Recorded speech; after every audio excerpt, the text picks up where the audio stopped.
사랑하는 성도 여러분, 오늘 우리가 함께 나눌 주제는 모든 그리스도인들이 알아야 할 가장 중요한 주제입니다. 바로 기도입니다. 여러분은 혹시 이런 고민을 해보신 적이 있으십니까? 나는 왜 기도할 때마다 같은 말만 반복하는 걸까? 나의 기도는 왜 천장을 넘어가지 못하는 것 같을까? 하나님께서는 정말 내 기도를 들으실까? 제가 30년 넘게 목회를 하면서 수많은 성도님들로부터 기도에 대한 고민을 들었습니다. 한 집사님은 이렇게 고백하셨습니다. 목사님, 저는 매일 기도합니다. 하지만 형식적입니다. 늘 같은 내용만 반복합니다. 감사합니다. 용서해 주세요. 축복해 주세요. 이 세 가지만 계속 반복합니다. 이게 진짜 기도일까요? 한 권사님은 이렇게 말씀하셨습니다. 목사님, 저는 기도하면서도 제 기도가 하늘에 닿는지 확신이 없습니다. 마치 혼잣말을 하는 것 같습니다. 하나님께서 정말 듣고 계실까요? 한 장로님은 이렇게 털어놓으셨습니다. 목사님, 저는 오랫동안 신앙생활을 했습니다. 하지만 솔직히 기도가 뭔지 모르겠습니다. 어떻게 기도해야 하는지, 무엇을 기도해야 하는지, 왜 기도해야 하는지 명확하지 않습니다. 여러분도 이런 고민 있으시죠? 기도가 무엇인지, 어떻게 해야 하는지, 왜 해야 하는지 확신이 서지 않으신 경험 말입니다. 오늘 저는 여러분께 기도에 대한 7가지 핵심 원리를 나누고자 합니다. 이 7가지만 깨달으시면 여러분의 기도가 완전히 달라질 것입니다. 더 이상 형식적인 기도가 아니라 살아있는 대화가 될 것입니다. 더 이상 천장을 치는 기도가 아니라 하늘에 닿는 기도가 될 것입니다. 더 이상 의무적인 기도가 아니라 기쁨이 되는 기도가 될 것입니다. 이것은 제가 만들어낸 원리가 아닙니다. 성경이 가르치는 원리입니다. 예수님께서 직접 가르쳐 주신 원리입니다. 위대한 기도의 사람들이 실천했던 원리입니다.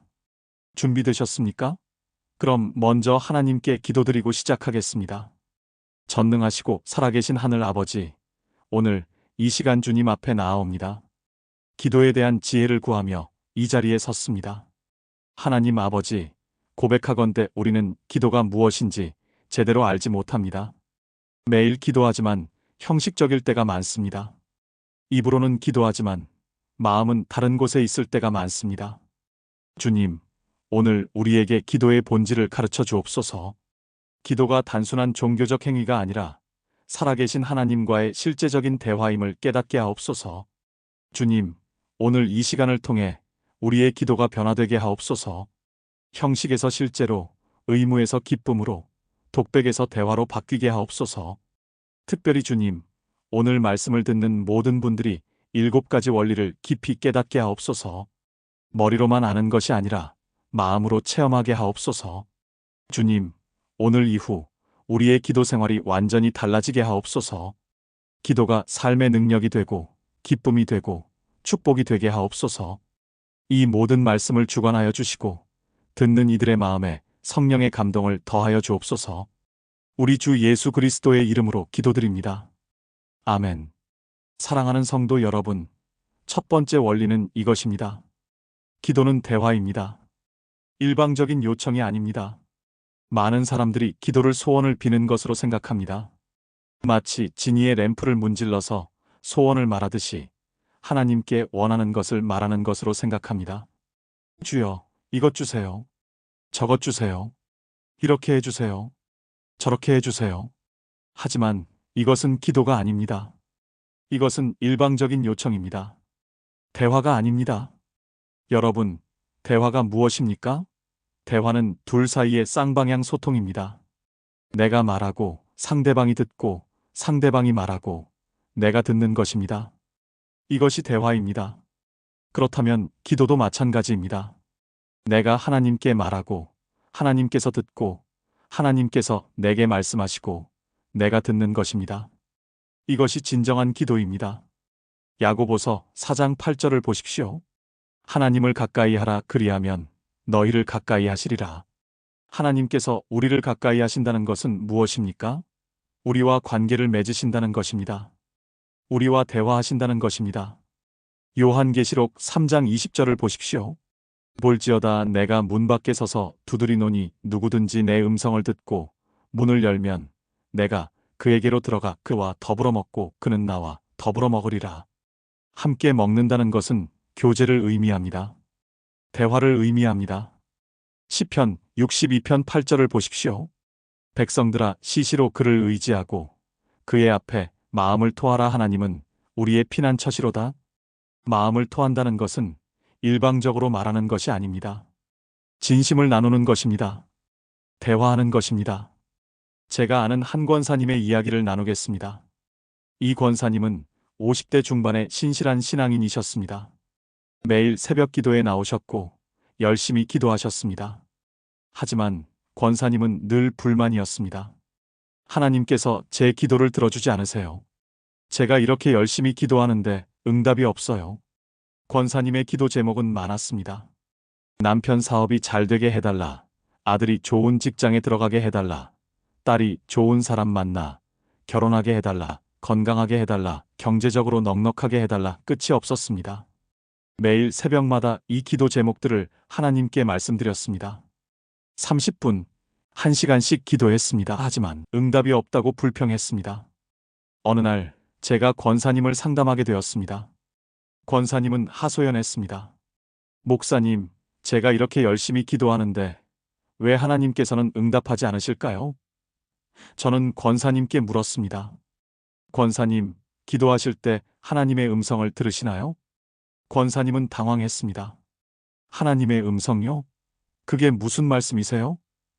저는 다시 물었습니다. 권사님은 기도하실 때 말씀만 하시나요? 아니면 듣기도 하시나요?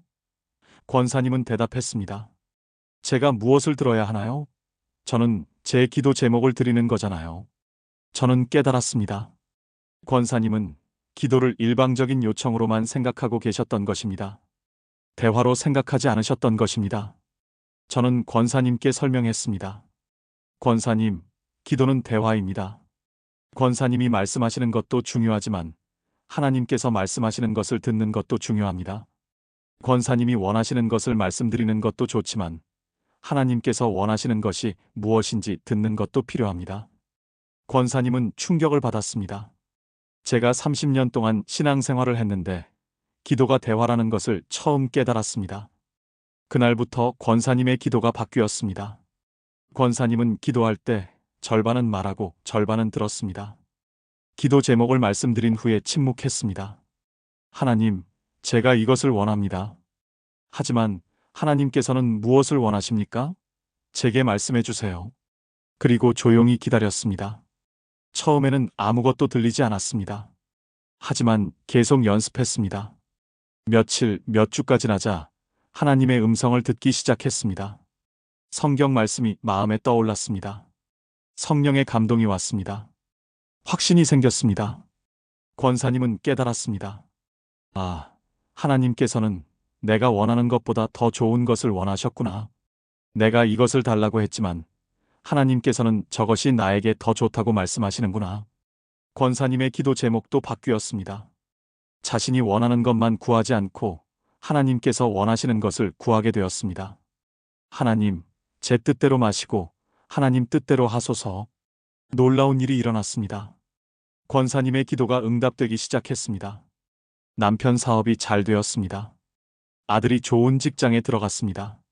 딸이 좋은 사람을 만나 결혼했습니다. 권사님은 간증했습니다. 목사님, 제가 깨달은 것이 있습니다. 기도는 내가 원하는 것을 하나님께 강요하는 것이 아니라 하나님께서 원하시는 것을 발견하는 것이더라고요. 기도는 일방적인 요청이 아니라 쌍방향 대화였습니다. 여러분, 이것이 첫 번째 원리입니다. 기도는 대화입니다. 여러분이 말씀하십시오. 그리고 들으십시오. 하나님께서도 말씀하십니다. 듣는 귀를 여십시오. 두 번째 원리는 이것입니다. 기도는 관계입니다. 거래가 아닙니다. 많은 사람들이 기도를 거래로 생각합니다. 하나님, 제가 이것을 할 테니 저것을 주세요. 제가 헌금하면 축복해 주시죠? 제가 봉사하면 응답해 주시죠? 제가 금식하면 들어주시죠? 이것은 기도가 아닙니다. 이것은 거래입니다. 하나님과의 관계가 아니라 하나님을 이용하는 것입니다.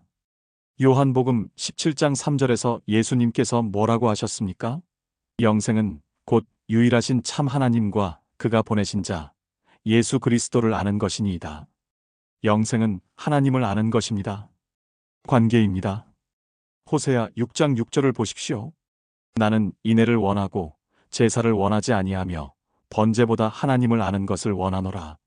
하나님께서는 제사보다 관계를 원하십니다. 번제보다 하나님을 아는 것을 원하십니다. 예레미야 9장 23절부터 24절을 보십시오. 여호와께서 이와 같이 말씀하시되 지혜로운 자는 그의 지혜를 자랑하지 말라. 용사는 그의 용맹을 자랑하지 말라. 부자는 그의 부함을 자랑하지 말라. 자랑하는 자는 이것으로 자랑할지니 곧 명철하여 나를 아는 것과 나 여호와는 인애와 정의와 공의를 땅에 행하는 자인 줄 깨닫는 것이라. 나는 이 일을 기뻐하노라. 여호와의 말씀이니라.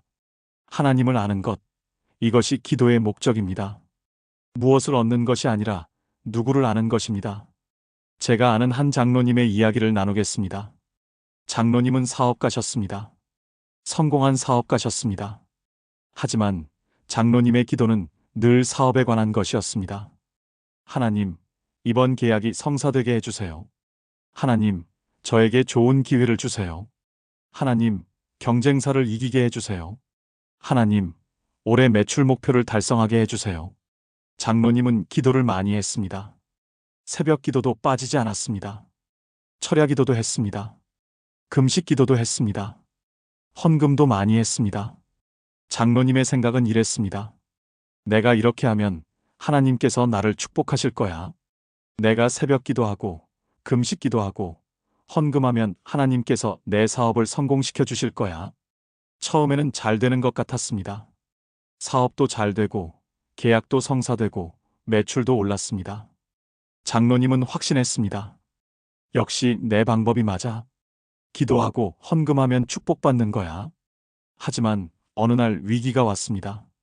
큰 계약이 깨졌습니다. 거래처가 부도났습니다. 투자했던 사업이 실패했습니다. 갑자기 수억 원의 손실이 생겼습니다. 장로님은 당황했습니다. 하나님, 왜 이러십니까? 제가 그렇게 열심히 기도했잖아요. 헌금도 많이 했잖아요. 봉사도 했잖아요. 왜 저를 이렇게 버려두십니까?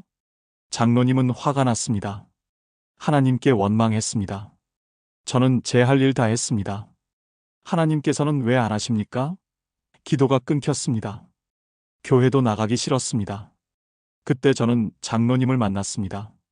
장로님은 하소연했습니다. 목사님, 하나님께서는 불공평하십니다. 제가 그렇게 했는데 왜 이런 일이 생깁니까? 저는 장로님께 물었습니다. 장로님은 왜 기도하십니까? 장로님은 대답했습니다. 당연히 축복받으려고 하죠. 저는 다시 물었습니다. 그럼 축복받지 못하면 기도 안 하시겠습니까? 장로님은 망설였습니다. 그건 아닌데. 저는 장로님께 설명했습니다. 장로님, 기도는 거래가 아닙니다. 장로님이 무엇을 하면 하나님께서 무엇을 주시는 거래가 아닙니다. 기도는 관계입니다. 하나님과의 관계를 맺는 것입니다. 저는 계속했습니다. 장로님께서 자녀를 사랑하십니까? 장로님은 대답했습니다. 당연하죠. 저는 물었습니다. 자녀가 장로님께 무엇을 주기 때문에 사랑하십니까? 아니면 자녀이기 때문에 사랑하십니까? 장로님은 깨달았습니다. 아, 자녀이기 때문에 사랑하죠. 무엇을 주고 안 주고는 상관없습니다. 저는 말했습니다. 하나님도 마찬가지입니다. 하나님께서는 장로님을 사랑하십니다. 장로님이 무엇을 하고 안 하고와 상관없이 사랑하십니다. 저는 계속했습니다. 장로님, 하나님께서는 장로님의 기도를 원하십니다. 하지만 그것은 거래를 위한 것이 아니라 관계를 위한 것입니다. 하나님을 아는 것이 목적입니다. 무엇을 얻는 것이 목적이 아닙니다. 장로님은 눈물을 흘렸습니다. 목사님, 제가 그동안 하나님을 이용했습니다. 하나님을 사랑한 것이 아니라 하나님께 무엇을 받으려고만 했습니다. 용서해 주세요. 그날부터 장로님의 기도가 바뀌었습니다. 사업에 대한 기도가 줄어들었습니다. 대신 하나님, 당신을 알기 원합니다. 당신과 더 가까워지기 원합니다. 라는 기도가 늘어났습니다. 놀라운 일이 일어났습니다. 장로님의 사업이 회복되기 시작했습니다. 새로운 기회가 왔습니다. 손실을 만회했습니다. 하지만 장로님은 이제 달랐습니다. 장로님은 간증했습니다. 목사님, 제가 깨달은 것이 있습니다. 사업이 잘 되고 안 되고는 중요하지 않더라고요. 하나님을 아는 것이 가장 중요했습니다. 하나님과의 관계가 가장 중요했습니다. 이제는 사업이 잘 돼도 감사하고 안 되어도 감사합니다. 왜냐하면 하나님께서 함께 하시기 때문입니다. 여러분, 이것이 두 번째 원리입니다. 기도는 관계입니다.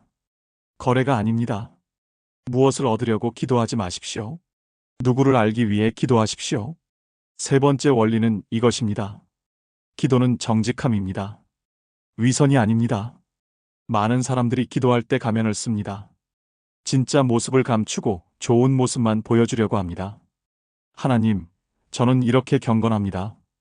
저는 이렇게 거룩합니다. 저는 이렇게 헌신합니다. 하지만 마음속으로는 다릅니다. 실제로는 분노하고 의심하고 원망하고 교만합니다. 하지만 기도할 때는 그런 감정을 숨깁니다. 하나님께 이런 말씀을 드리면 안 돼. 좋은 말만 해야 해. 이것은 기도가 아닙니다. 이것은 위선입니다. 시편을 보십시오. 다윗은 얼마나 정직하게 기도했습니까? 시편 13편 1절을 보십시오. 여호와여, 어느 때까지니이까? 나를 영원히 잊으시나이까? 주의 얼굴을 나에게서 언제까지 숨기시겠나이까? 다윗은 하나님께 잊으셨습니까? 라고 물었습니다. 이것은 불경스러운 질문입니다. 하지만 다윗은 정직했습니다. 자신의 진짜 감정을 하나님께 토로했습니다. 시편 22편 1절을 보십시오. 내 하나님이여, 내 하나님이여, 어찌 나를 버리셨나이까? 예수님께서도 십자가에서 이 기도를 하셨습니다. 어찌 나를 버리셨나이까? 이것은 정직한 기도입니다. 욥기를 보십시오. 욥은 하나님께 얼마나 솔직했습니까? 욥기 7장 11절을 보십시오. 그러므로 내가 내 입을 금하지 아니하고 내 영이 괴로운 대로 말하며 내 마음이 슬픈 대로 원망하리이다. 욥은 하나님께 원망했습니다. 슬픈 마음을 그대로 표현했습니다. 하나님께서는 욥을 꾸짖지 않으셨습니다. 오히려 욥을 칭찬하셨습니다. 시편 62편 8절을 보십시오. 백성들아, 시시로 그를 의지하고 그의 앞에 마음을 토하라. 하나님은 우리의 피난처시로다. 마음을 토하라고 하십니다. 감추지 말고 다 쏟아내라고 하십니다. 제가 아는 한 집사님의 이야기를 나누겠습니다. 집사님은 40대 초반의 성실한 신앙인이셨습니다. 교회에서 모범적이었습니다. 항상 밝은 얼굴로 감사합니다. 할렐루야라고 했습니다. 하지만 집사님의 마음속은 달랐습니다. 사실 집사님은 고통스러웠습니다. 남편이 실직했습니다. 경제적으로 어려웠습니다.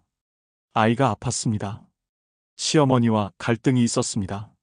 하지만 집사님은 교회에서 그런 모습을 보이지 않았습니다. 괜찮아요. 하나님께서 함께 하세요. 감사해요. 기도할 때도 마찬가지였습니다. 하나님, 감사합니다. 모든 것이 합력하여 선을 이루는 줄 믿습니다. 하지만 집사님의 마음속 진짜 기도는 달랐습니다. 하나님, 왜 이러십니까? 왜 저만 이렇게 힘듭니까? 제가 무슨 잘못을 했습니까? 정말 화가 납니다. 정말 원망스럽습니다. 하지만 이런 기도는 하나님께 드리지 않았습니다. 이런 기도는 안 돼. 하나님께 이런 말씀을 드리면 벌 받을 거야. 좋은 말만 해야 해. 시간이 지나면서 집사님은 지쳐갔습니다. 교회 가는 것이 부담스러웠습니다. 기도하는 것이 괴로웠습니다. 형식적으로 감사합니다라고 말하지만 마음은 공허했습니다. 결국 집사님은 우울증에 걸렸습니다. 심리 상담을 받게 되었습니다. 상담사가 물었습니다. 집사님, 진짜 감정이 뭔가요? 집사님은 울음을 터뜨렸습니다.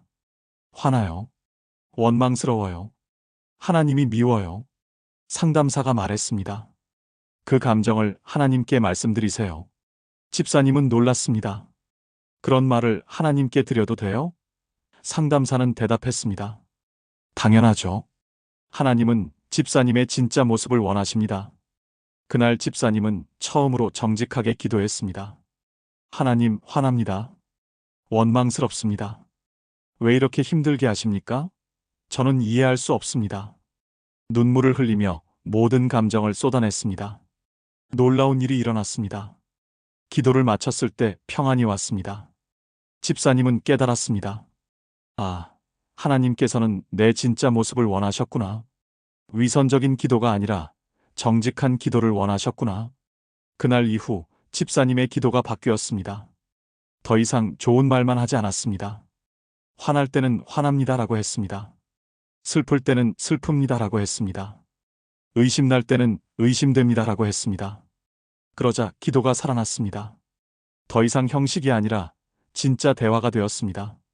하나님과의 관계가 깊어졌습니다. 우울증도 치유되었습니다. 집사님은 간증했습니다. 제가 깨달은 것이 있습니다. 하나님께서는 제 가면을 원하지 않으셨습니다. 제 진짜 모습을 원하셨습니다. 정직한 기도가 진짜 기도였습니다. 여러분, 이것이 세 번째 원리입니다. 기도는 정직함입니다. 가면을 벗으십시오. 진짜 모습을 하나님께 보여드리십시오. 하나님께서는 여러분의 위선이 아니라 정직함을 원하십니다. 네 번째 원리는 이것입니다. 기도는 겸손입니다. 교만이 아닙니다. 누가복음 18장에 예수님께서 말씀하신 바리새인과 세리의 비유를 아십니까? 바리새인은 이렇게 기도했습니다. 하나님이여, 나는 다른 사람들 곧 토색, 불에, 간음을 하는 자들과 같지 아니하고 이 세리와도 같지 아니함을 감사하나이다. 나는 일에 2번씩 금식하고 또 소득의 11조를 드리나이다. 이것은 기도가 아닙니다. 이것은 자랑입니다. 교만입니다. 나는 이렇게 훌륭해. 나는 저 사람들과 달라. 나는 이것도 하고 저것도 해. 반면 세리는 이렇게 기도했습니다. 하나님이여, 불쌍히 여기소서. 나는 죄인이로소이다. 이것이 진정한 기도입니다. 겸손한 기도입니다. 예수님께서 뭐라고 하셨습니까? 14절입니다. 내가 너희에게 이르노니 이에 저 바리새인이 아니고 이 사람이 의롭다 하심을 받고 그의 집으로 내려갔느니라. 무릇 자기를 높이는 자는 낮아지고 자기를 낮추는 자는 높아지리라. 야고보서 4장 6절을 보십시오. 하나님은 교만한 자를 물리치시고 겸손한 자에게 은혜를 주시느니라. 교만한 자의 기도는 하나님께서 들으시지 않습니다. 겸손한 자의 기도를 들으십니다. 시편 51편 17절을 보십시오. 하나님께서 구하시는 제사는 상한 심령이라. 하나님이여, 상하고 통회하는 마음을 주께서 멸시하지 아니하시리이다. 상한 심령, 통회하는 마음, 이것이 하나님께서 원하시는 기도의 태도입니다. 제가 아는 한 권사님의 이야기를 나누겠습니다. 권사님은 60대 초반의 오랜 신앙인이셨습니다. 40년 넘게 교회를 다녔습니다. 교회에서 중직을 맡았습니다. 성경도 많이 알았습니다. 권사님의 기도는 늘 이랬습니다. 하나님, 감사합니다. 저를 이렇게 귀하게 써주셔서 감사합니다. 저에게 이렇게 많은 은사를 주셔서 감사합니다. 저를 통해 많은 사람들이 은혜 받게 하소서. 겉으로 보면 겸손한 기도 같았습니다. 하지만 속을 들여다보면 교만이 가득했습니다. 나는 특별해.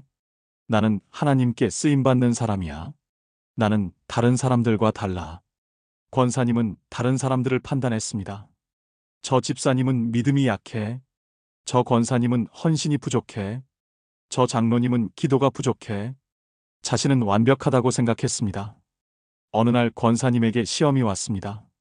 아들이 사업에 실패했습니다. 며느리와 갈등이 생겼습니다.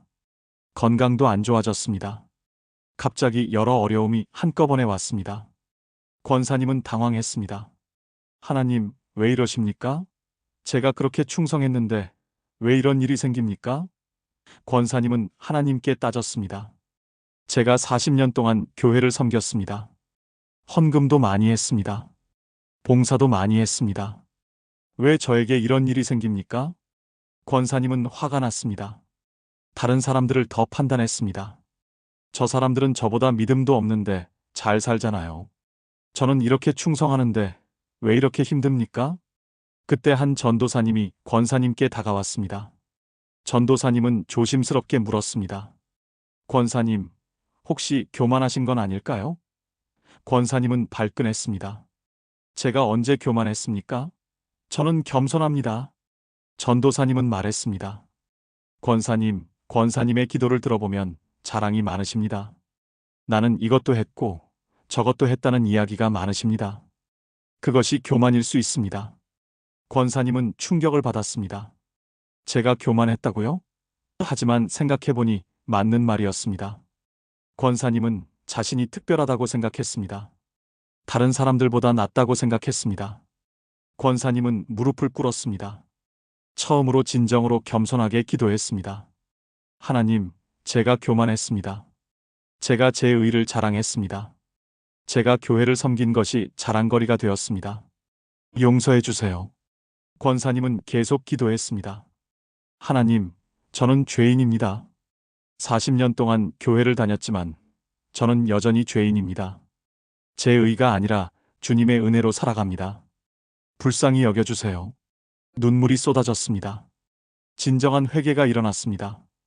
교만이 깨어졌습니다. 겸손이 왔습니다. 그날 이후 권사님의 기도가 바뀌었습니다. 더 이상 자랑하지 않았습니다. 더 이상 다른 사람을 판단하지 않았습니다. 하나님, 저는 죄인입니다. 불쌍히 여겨주세요라는 기도가 되었습니다. 놀라운 일이 일어났습니다. 권사님의 어려움이 해결되기 시작했습니다. 아들의 사업이 회복되었습니다. 며느리와의 관계가 좋아졌습니다. 건강도 나아졌습니다. 권사님은 간증했습니다. 제가 깨달은 것이 있습니다. 하나님께서는 제 교만을 깨뜨리기 위해 시험을 허락하셨습니다. 저는 40년 동안 교회를 다녔지만 교만했습니다. 진정한 겸손을 배웠습니다. 여러분, 이것이 네 번째 원리입니다. 기도는 겸손입니다. 자랑하지 마십시오. 자신을 낮추십시오. 나는 죄인입니다. 불쌍히 여겨주세요. 이것이 하나님께서 들으시는 기도입니다. 다섯 번째 원리는 이것입니다. 기도는 믿음입니다. 의심이 아닙니다. 마가복음 11장 24절에서 예수님께서 뭐라고 하셨습니까? 그러므로 내가 너희에게 말하노니 무엇이든지 기도하고 구하는 것은 받은 줄로 믿으라. 그리하면 너희에게 그대로 되리라. 받은 줄로 믿으라고 하십니다. 의심하지 말고 믿으라고 하십니다. 야고보서 1장 6절부터 7절을 보십시오. 오직 믿음으로 구하고 조금도 의심하지 말라. 의심하는 자는 마치 바람에 밀려 요동하는 바닷물결 같으니 이런 사람은 무엇이든지 주께 얻기를 생각하지 말라. 의심하는 자는 아무것도 얻지 못한다고 하십니다. 믿음으로 구해야 한다고 하십니다. 히브리서 11장 6절을 보십시오.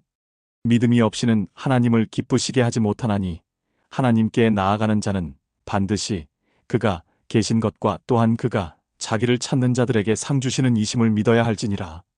기도할 때 두 가지를 믿어야 합니다. 첫째, 하나님께서 계시다는 것. 둘째, 하나님께서 응답하신다는 것.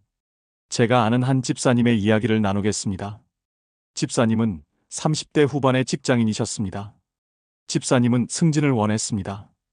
회사에서 일도 열심히 했고 능력도 있었습니다. 승진할 때가 되었습니다. 집사님은 기도했습니다. 하나님, 이번에 승진하게 해주세요. 제가 열심히 일했습니다. 능력도 있습니다. 승진시켜주세요. 하지만 마음속으로는 의심했습니다. 과연 될까? 경쟁자가 많은데, 상사가 나를 좋아하지 않는데, 기도는 하지만 믿음은 없었습니다. 하나님, 승진시켜주세요. 하지만 아마 안 될 거야. 이렇게 기도했습니다. 결과는 어땠을까요? 승진하지 못했습니다. 집사님은 낙심했습니다. 역시 안 되는구나. 하나님께서 내 기도를 안 들으시는구나. 집사님은 목사님을 찾아왔습니다. 목사님, 저는 열심히 기도했는데 안 되었습니다. 왜 그럴까요? 목사님은 물었습니다. 집사님, 기도할 때 정말 믿으셨습니까? 집사님은 솔직히 대답했습니다. 사실은 믿지 못했습니다. 기도는 했지만 마음속으로는 안 될 거야 라고 생각했습니다. 목사님은 말했습니다. 그래서 안 된 겁니다. 목사님은 야고보서 1장 6절을 나눠줬습니다. 의심하는 자는 아무것도 얻지 못한다. 집사님은 깨달았습니다. 아, 내가 의심했구나. 믿음이 없었구나. 목사님은 계속했습니다. 집사님, 믿음 없는 기도는 기도가 아닙니다. 하나님께서는 믿음으로 구하는 자에게 응답하십니다. 의심하며 구하는 자에게는 응답하지 않으십니다. 집사님은 결심했습니다. 다음에는 진짜로 믿고 기도하겠습니다. 1년 후 다시 승진 기회가 왔습니다. 집사님은 다시 기도했습니다. 하지만 이번에는 달랐습니다. 하나님, 저를 승진시켜 주실 줄 믿습니다. 하나님께서는 능력이 있으십니다. 하나님께서는 저를 사랑하십니다. 하나님께서 가장 좋은 것을 주실 줄 믿습니다. 승진이든 아니든 하나님의 뜻을 믿습니다. 이번에는 진짜 믿음이 있었습니다. 의심하지 않았습니다. 마음에 평안이 있었습니다. 하나님께서 하실 거야. 나는 믿어. 결과는 어땠을까요? 승진했습니다. 집사님은 기뻐했습니다. 하지만 더 중요한 것을 깨달았습니다. 아, 믿음이 중요하구나. 믿음으로 기도하면 응답받는구나. 집사님은 간증했습니다. 제가 깨달은 것이 있습니다. 기도는 믿음입니다. 의심하며 기도하면 안 됩니다. 진짜로 믿고 기도해야 합니다. 하나님께서 응답하신다는 것을 믿어야 합니다. 여러분, 이것이 5번째 원리입니다. 기도는 믿음입니다. 의심하지 마십시오. 믿으십시오. 하나님께서 계시다는 것을, 하나님께서 응답하신다는 것을, 하나님께서 가장 좋은 것을 주신다는 것을 믿으십시오. 6번째 원리는 이것입니다. 기도는 순종입니다. 타협이 아닙니다. 요한일서 3장 22절을 보십시오. 무엇이든지 구하는 바를 그에게서 받나니 이는 우리가 그의 계명들을 지키고 그 앞에서 기뻐하시는 것을 행함이라. 기도 응답의 조건이 무엇입니까? 계명을 지키는 것입니다. 하나님께서 기뻐하시는 것을 행하는 것입니다. 즉 순종입니다. 시편 66편 18절을 보십시오. 내가 내 마음에 죄악을 품으면 주께서 듣지 아니하시리라. 죄를 품고 기도하면 하나님께서 듣지 않으신다는 것입니다. 잠언 28장 9절을 보십시오. 사람이 귀를 돌려 율법을 듣지 아니하면 그의 기도도 가증하니라. 하나님의 말씀을 듣지 않으면서 기도만 하는 것은 가증한 것입니다. 많은 사람들이 이렇게 합니다. 죄를 지으면서 기도합니다. 불순종하면서 기도합니다. 하나님, 저는 이 죄를 계속 지을 겁니다. 하지만 저를 축복해 주세요. 이것은 타협입니다. 제가 아는 한 장로님의 이야기를 나누겠습니다. 장로님은 사업가셨습니다. 하지만 장로님의 사업 방식에는 문제가 있었습니다. 세금을 속였습니다. 직원들에게 정당한 임금을 주지 않았습니다. 불법적인 방법도 사용했습니다. 하지만 장로님은 교회에서는 모범적이었습니다. 헌금도 많이 했습니다. 봉사도 했습니다. 기도도 열심히 했습니다. 하나님, 제 사업을 축복해 주세요. 더 번창하게 해주세요. 처음에는 잘 되는 것 같았습니다. 사업이 커졌습니다. 돈도 많이 벌었습니다. 장로님은 생각했습니다. 하나님께서 내 사업을 축복하시는구나. 하지만 어느 날 문제가 생겼습니다. 세무조사를 받았습니다. 거액의 추징금이 나왔습니다. 직원들이 노동청에 신고했습니다. 불법 행위가 드러났습니다. 한순간에 모든 것이 무너졌습니다. 장로님은 당황했습니다. 하나님, 왜 이러십니까? 제가 그렇게 헌금했는데, 제가 그렇게 봉사했는데, 하지만 하나님께서는 응답하지 않으셨습니다. 장로님은 목사님을 찾아왔습니다. 목사님, 제가 뭘 잘못했습니까? 목사님은 물었습니다. 장로님, 사업을 정직하게 하셨습니까? 장로님은 머뭇거렸습니다. 그건 사업이니까. 목사님은 단도직입적으로 물었습니다. 세금 속이셨죠? 직원들 임금 떼어 먹으셨죠? 불법적인 일 하셨죠? 장로님은 고개를 숙였습니다. 네, 그랬습니다. 목사님은 말했습니다. 장로님, 그래서 이런 일이 생긴 겁니다. 장로님은 불순종하면서 기도하셨습니다. 죄를 지으면서 축복을 구하셨습니다. 그것은 안 됩니다. 목사님은 계속했습니다. 하나님께서는 순종하는 자의 기도를 들으십니다. 불순종하는 자의 기도는 듣지 않으십니다. 아무리 헌금 많이 하고 봉사해도 소용없습니다. 순종해야 합니다. 장로님은 깨달았습니다. 제가 잘못했습니다. 저는 하나님과 타협하려고 했습니다. 사업에서는 불순종하고 교회에서는 헌금으로 때우려고 했습니다. 장로님은 회개했습니다. 장로님은 결심했습니다. 이제부터 정직하게 살겠습니다. 추징금을 냈습니다. 직원들에게 밀린 임금을 주었습니다. 불법적인 일을 중단했습니다. 사업 규모는 줄었지만 정직하게 했습니다. 그러자 하나님께서 응답하기 시작했습니다. 사업이 다시 안정되었습니다. 새로운 기회가 왔습니다. 이번에는 정직하게 번 돈이었습니다. 마음에 평안이 있었습니다. 장로님은 간증했습니다. 제가 깨달은 것이 있습니다. 기도는 순종입니다. 불순종하면서 기도하는 것은 타협입니다. 하나님께서는 타협을 원하지 않으십니다. 순종을 원하십니다. 여러분, 이것이 6번째 원리입니다. 기도는 순종입니다. 불순종하면서 기도하지 마십시오. 먼저 순종하십시오. 그리고 기도하십시오. 그러면 하나님께서 들으십니다. 7번째이자 마지막 원리는 이것입니다. 기도는 지속입니다. 포기가 아닙니다. 누가복음 18장에서 예수님께서 불의한 재판관의 비유를 말씀하셨습니다. 한 과부가 재판관에게 계속 찾아가 내 원수에게서 나를 신원하여 주소서라고 요청했습니다.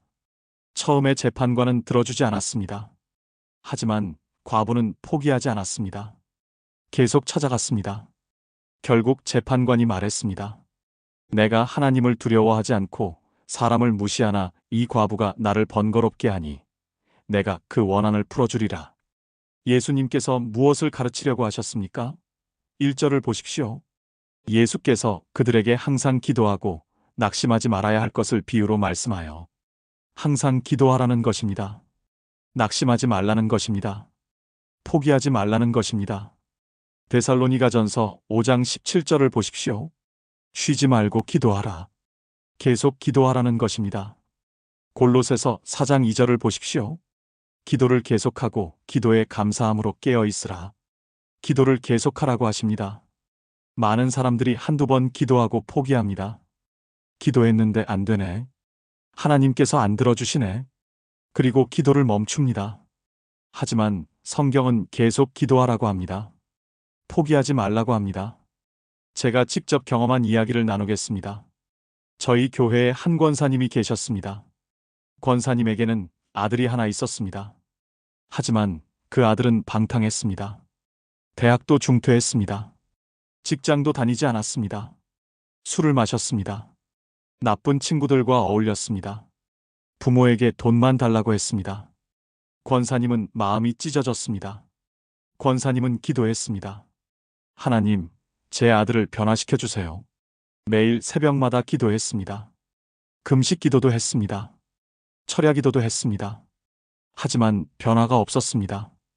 1년이 지나도, 2년이 지나도, 3년이 지나도 아들은 변하지 않았습니다. 오히려 더 나빠졌습니다. 권사님은 낙심했습니다. 하나님, 제 기도를 안 들으시나요? 제가 이렇게 기도하는데 왜 아들이 변하지 않습니까? 기도를 포기하고 싶었습니다. 하지만 권사님은 포기하지 않았습니다. 누가복음 18장 말씀을 붙잡았습니다. 항상 기도하고 낙심하지 말라. 권사님은 계속 기도했습니다. 5년이 지났습니다. 10년이 지났습니다. 아들은 여전히 변하지 않았습니다. 다른 사람들이 말했습니다. 권사님, 이제 포기하세요. 10년 동안 기도했는데 안 변했으면 안 변하는 거예요. 하지만 권사님은 포기하지 않았습니다. 하나님께서 응답하실 때까지 기도하겠습니다. 평생이라도 기도하겠습니다. 15년째 되던 해였습니다. 어느 날 아들에게 큰 사고가 났습니다.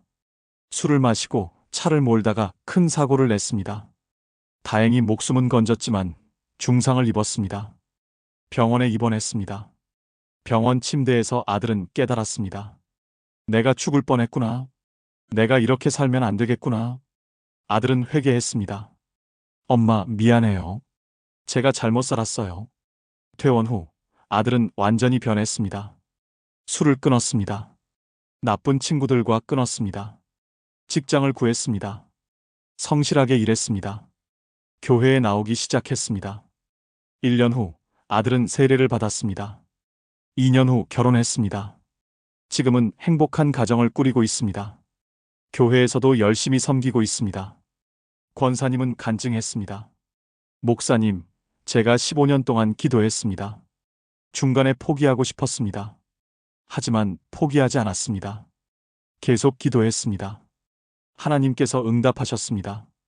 권사님은 계속했습니다. 제가 깨달은 것이 있습니다. 기도는 지속입니다. 한두 번 하고 포기하는 것이 아닙니다. 응답받을 때까지 계속하는 것입니다.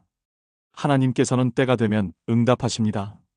여러분, 이것이 7번째 원리입니다. 기도는 지속입니다. 포기하지 마십시오. 계속 기도하십시오. 낙심하지 마십시오. 하나님께서는 때가 되면 반드시 응답하십니다. 이제 제가 직접 목회하면서 경험한 종합적인 간증을 나누겠습니다. 김 집사님은 50대 초반의 평범한 직장인이셨습니다. 김 집사님은 20년 넘게 교회를 다녔지만 기도에 대해 확신이 없었습니다. 기도가 뭔지 모르겠어요. 그냥 형식적으로 하고 있어요. 김 집사님의 기도는 늘 똑같았습니다. 하나님 감사합니다. 용서해 주세요. 축복해 주세요. 예수님의 이름으로 기도합니다. 아멘. 30초 만에 끝나는 기도였습니다. 어느 날 김 집사님은 저를 찾아왔습니다. 목사님, 기도를 제대로 배우고 싶습니다. 20년 동안 교회를 다녔지만 기도가 뭔지 모르겠습니다. 저는 김 집사님과 함께 오늘 나눈 7가지 원리를 공부했습니다. 첫 번째 원리, 기도는 대화입니다. 김 집사님은 깨달았습니다. 기도는 일방적으로 말하는 것이 아니라 하나님과 대화하는 것이구나. 김 집사님은 기도할 때 듣기 시작했습니다. 두 번째 원리, 기도는 관계입니다. 김 집사님은 깨달았습니다. 기도는 무엇을 얻으려는 것이 아니라 하나님을 알기 위한 것이구나. 김 집사님은 기도의 초점을 바꿨습니다. 세 번째 원리, 기도는 정직함입니다. 김 집사님은 깨달았습니다. 기도는 좋은 말만 하는 것이 아니라 진짜 마음을 말하는 것이구나. 김 집사님은 가면을 벗고 정직하게 기도하기 시작했습니다. 네 번째 원리, 기도는 겸손입니다. 김 집사님은 깨달았습니다. 기도는 자랑하는 것이 아니라 자신을 낮추는 것이구나. 김 집사님은 겸손하게 기도하기 시작했습니다. 다섯 번째 원리, 기도는 믿음입니다. 김 집사님은 깨달았습니다. 기도는 의심하며 하는 것이 아니라 믿고 하는 것이구나. 김 집사님은 믿음으로 기도하기 시작했습니다. 여섯 번째 원리, 기도는 순종입니다. 김 집사님은 깨달았습니다. 기도는 불순종하면서 하는 것이 아니라 순종하면서 하는 것이구나. 김 집사님은 순종하기 시작했습니다. 일곱 번째 원리, 기도는 지속입니다. 김 집사님은 깨달았습니다. 기도는 한두 번 하고 마는 것이 아니라 계속하는 것이구나. 김 집사님은 포기하지 않고 계속 기도하기 시작했습니다. 이 7가지 원리를 배운 후 김 집사님의 기도가 완전히 달라졌습니다. 더 이상 30초짜리 형식적인 기도가 아니었습니다. 30분, 1시간씩 진심으로 기도했습니다. 하나님과 대화했습니다. 말하고 들었습니다. 관계를 맺었습니다. 정직하게 마음을 쏟아냈습니다. 겸손하게 자신을 낮췄습니다. 믿음으로 구했습니다. 순종하며 살았습니다. 포기하지 않고 계속했습니다. 6개월이 지났을 때 놀라운 변화가 일어났습니다. 김 집사님의 삶이 달라졌습니다. 직장에서 승진했습니다. 가정이 회복되었습니다. 건강이 좋아졌습니다. 무엇보다 하나님과의 관계가 깊어졌습니다. 김 집사님은 간증했습니다. 목사님, 제 인생이 바뀌었습니다. 기도가 바뀌니까 삶이 바뀌었습니다.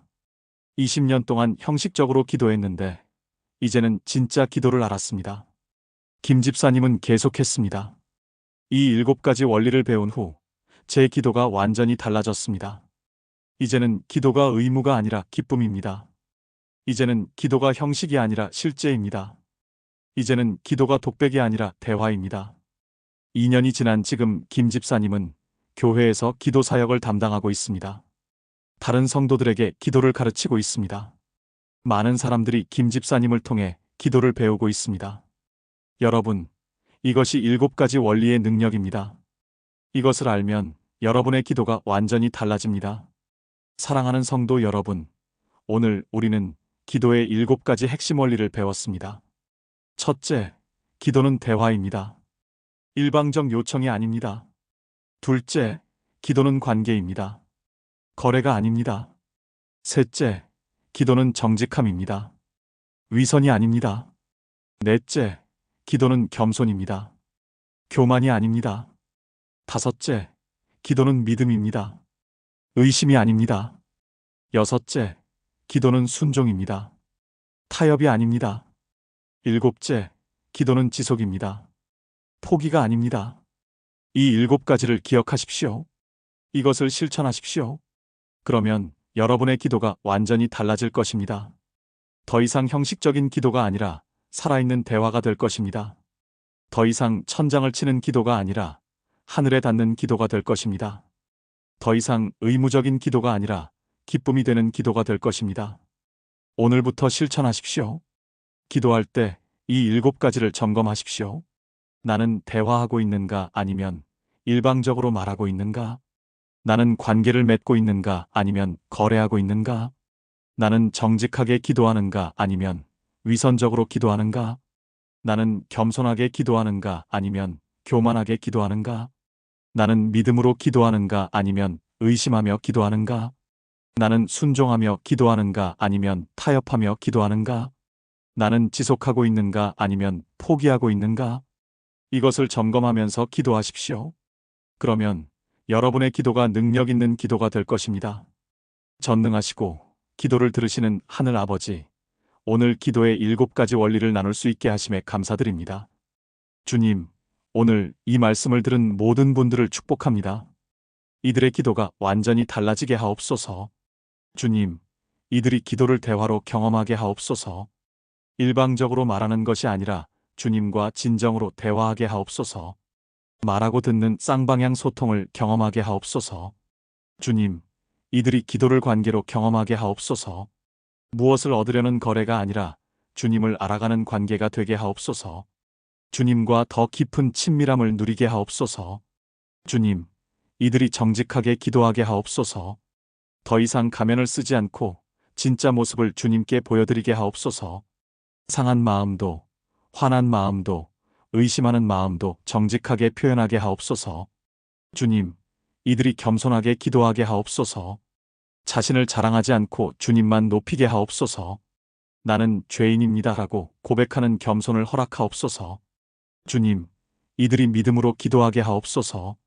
의심하지 않고 진정으로 믿게 하옵소서. 주님께서 응답하신다는 확신을 갖게 하옵소서. 주님, 이들이 순종하며 기도하게 하옵소서. 불순종하면서 기도하는 타협이 아니라 순종하면서 기도하는 진실함을 허락하옵소서. 주님, 이들이 포기하지 않고 계속 기도하게 하옵소서. 낙심하지 않고 끝까지 기도하게 하옵소서. 응답받을 때까지 지속하게 하옵소서. 주님, 이 7가지 원리가 이들의 삶에서 실제가 되게 하옵소서. 머리로만 아는 것이 아니라 마음으로 체험하게 하옵소서. 주님, 오늘 이후 이들의 기도 생활이 완전히 달라지게 하옵소서. 형식에서 실제로, 의무에서 기쁨으로, 독백에서 대화로 바뀌게 하옵소서. 주님, 이들의 기도가 능력이 되게 하옵소서. 삶을 변화시키는 기도가 되게 하옵소서. 기적을 경험하는 기도가 되게 하옵소서. 주님, 이들이 김 집사님처럼 기도의 여정을 경험하게 하옵소서. 6개월, 1년, 2년 후에 완전히 다른 사람이 되게 하옵소서. 주님, 이들을 통해 다른 사람들도 기도를 배우게 하옵소서. 이들이 기도의 교사가 되게 하옵소서. 많은 사람들이 이들을 통해 기도를 배우게 하옵소서. 이 모든 기도를 가르쳐 주신 우리 주 예수 그리스도의 이름으로 기도드립니다. 아멘. 사랑하는 성도 여러분, 오늘 이 말씀이 여러분의 기도 생활을 완전히 바꾸는 전환점이 되기를 바랍니다. 오늘 배운 7가지 원리를 잊지 마십시오. 메모하십시오. 실천하십시오. 그러면 여러분의 기도가 달라질 것입니다. 오늘부터 기도할 때마다 이 7가지를 점검하십시오. 나는 대화하고 있는가? 관계를 맺고 있는가? 정직한가? 겸손한가? 믿음이 있는가? 순종하고 있는가? 지속하고 있는가? 이것을 점검하면서 기도하십시오.